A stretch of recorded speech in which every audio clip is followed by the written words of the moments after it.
হয়, এফালে পঞ্চায়ত নিৰ্বাচন, আনফালে ৰাইজৰ প্ৰতিবাদ। মই বৰ্তমান উপস্থিত আছোঁ বঙাইগাঁও জিলাৰ ঢাকনাবাৰী গাঁৱত।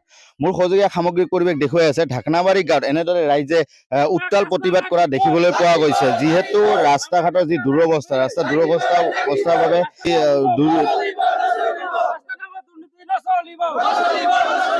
হয়, মোৰ লগত বৰ্তমান ইয়াৰে স্থানীয় ব্যক্তি কৈছে, মই তেওঁৰ পৰা কিছু কথা জানিব চেষ্টা কৰিম। আপোনালোকৰ পঞ্চায়তখনৰ নাম কি আৰু গাঁওখনৰ নাম কি আৰু কোনটো পঞ্চায়তৰ অন্তৰ্গত? আমাৰ দক্ষিণ পৈতামাৰী পঞ্চায়ত। গাঁওখনৰ নাম কি?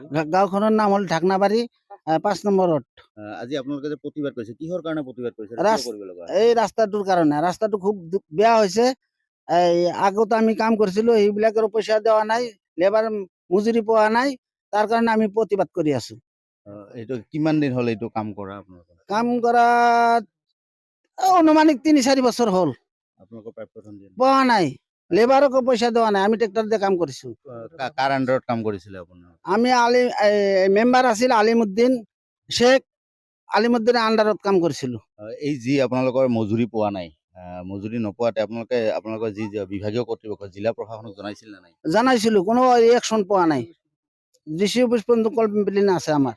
অৱশ্যে মেম্বাৰৰ কতগুলা নেতা আছে, সিহঁতে কৈছে যে এইবাৰ ভোট দিলে, ভোট দিয়াৰ পিছতহে পইচা আমাক দিব, আগত নিদিয়ে। আমি কৈছো আগৰ বাকিটা দিয়ক, পাছত ভোট দিম। এতিয়া আপোনালোকৰ দাবী কি? দাবী মানে আমাক পইচাও লাগে, ৰাস্তাও লাগে। ৰাস্তা বেয়া হৈছে, খুব দুৰ্বল। হয়, মোৰ লগত আৰু এজন ব্যক্তি উপস্থিত, মই তেওঁৰ পৰা কিছু কথা জানিব চেষ্টা কৰিম। আচলতে যি আপোনালোকে আজি প্ৰতিবাদ কৰিব লগা হৈছে, কি কাৰণত প্ৰতিবাদ কৰা গৈছে আৰু কেনেকুৱা ধৰণৰ অসুবিধাৰ সন্মুখীন হৈছে আপোনালোকে? চাওক, যিটো সময়ত আমাৰ অসমৰ মুখ্যমন্ত্ৰীয়ে কৈ আছে দুৰ্নীতি পৰা মানুহখিনিক আঁতৰাব লাগে, সেই সময়ত চাওক আপোনালোকৰ সন্মুখতে আমাৰ এই ৰাস্তাটোৰ এই অৱস্থা। যিটো ৰাস্তা আজি 3 বছৰ আগত কাম কৰিছে, সেই ৰাস্তাটোৰ মানে লেবাৰে এতিয়া মজুৰি পোৱা নাই, কিন্তু ৰাস্তাটোৰ অৱস্থা চাওক, ইমান দুৰ্নীতি কৰিছে ৰাস্তাটোত। আৰু সেই দুৰ্নীতিটো কৰিছে আমাৰ দক্ষিণ পৈতামাৰী গাঁও পঞ্চায়তৰ অন্তৰ্গত আমাৰ ঢাকনাবাৰী যিটো ৫ নম্বৰ ৱাৰ্ড। এতিয়া আমি ধনতলা আণ্ডাৰত আহিছো। ধনতলা হিচাপত আমাৰ 10 নম্বৰ ৱাৰ্ড হৈছে এইটো। সেইটোত আলিমুদ্দিন শেখে মেম্বাৰ আছিলে যোৱা 5 বছৰে। তেখেতৰ নেতৃত্বত এই কামখিনি হৈছিল, কিন্তু তেখেতে এনেকুৱা দুৰ্নীতি কৰি টকাখিনি মাৰি ৰাইজকো টকা মানে লেবাৰখিনিকো পে'মেণ্ট কৰা নাই। আৰু আজি চাওক আপোনালোকৰ সামনে এই ৰাস্তাৰ এই অৱস্থা। আৰু এইবাৰ আগতেও ভোটত দাঁড়াইছে এই আলিমুদ্দিন শেখে।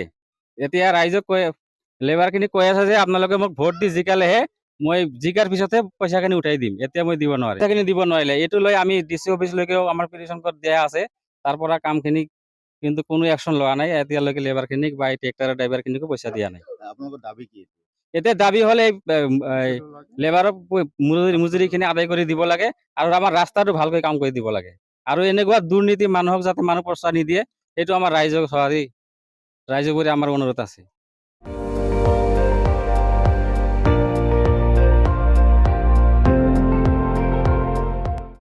আপুনি চাই আছে ND24, সৰ্বশ্ৰেষ্ঠ নহয়, সৰ্বোত্তমৰ দৌৰ।